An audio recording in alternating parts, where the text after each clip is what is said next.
On January 3, 2003, the Ohio State University football team met the defending national champion Miami Hurricanes in the Fiesta Bowl to determine a new national champion in what became, according to sports analysts, one of the most exciting games in the history of college football.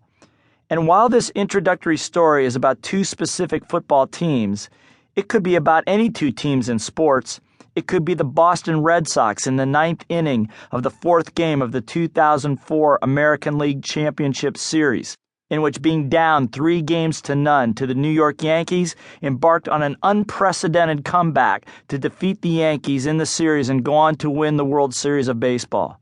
It could be the 1983 Australian America's Cup yacht racing team, down 3-1 in the best-of-7 races as they stormed back to beat the undefeated Americans by a margin of only 42 seconds over 6 days of racing.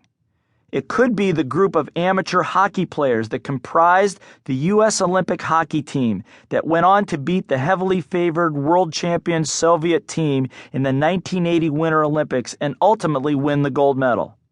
It could be the design and marketing teams of Apple Computer as they began their battle back from the brink of extinction in 1997 with Steve Jobs at the helm in one of the biggest business comebacks in recent history. It could be you and your business team breaking into a new line of business, your family facing the obstacles of a tough economy. As a spectator at the game that I began to describe earlier, and as a former student manager of the Ohio State team, I could not help but get caught up in the tension and excitement of the game. Yet beyond the game itself, there was a very powerful lesson.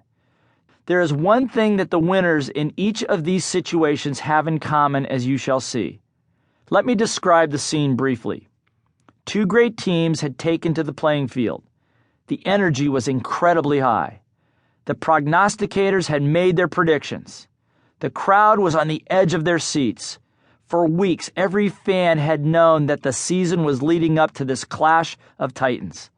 The talent on both sides of the field was impressive. The strategies, tactics, and game plans were simple but powerful. From the very beginning of the game, each player seemed to play to his fullest potential. Each team made mistakes, but neither team was fazed by them. The game ebbed and flowed, and with each passing moment, the crowd's excitement built higher and higher. For the players, fatigue seemed to disappear as the game wore on. No one panicked. No one broke ranks.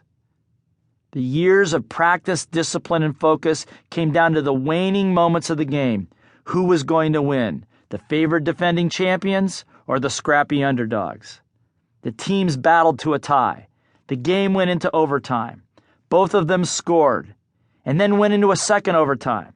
The fans were now going wild. It seemed that these two undefeated teams had met on the playing field to see which was the team of destiny. In watching this game as a spectator, I began to smile. The longer the game wore on, the more certain I became about the outcome. Why? Because in my years of working with great teams, I have found that the great champions in sports, business, and families have one thing in common. It is legitimately their secret weapon. It isn't a strategy, and it isn't a plan. It isn't technology, and it isn't a trick play or a twist on an old theme. And it definitely is not luck. It is something that lies deep in the genetic code of winning organizations. It is something so ingrained in the hearts and spirits of the players that it sometimes is unconscious, yet its presence is undeniable. It's something that shows its face when the pressure is high, when the stakes are critical, and when everything is on the line. You see it in families when there's a crisis. You'll find it in businesses when the cash runs tight. It shows up in each of us when we are put to the test of having to deliver or falter. It's called the code of honor. In the waning moments of that second overtime, the undefeated defending national champions were positioned inside the 10-yard line with 4 downs to score a touchdown. Ohio State, a 15-point underdog, was faced with having to defend against the most powerful team in college football. Two teams of destiny. Which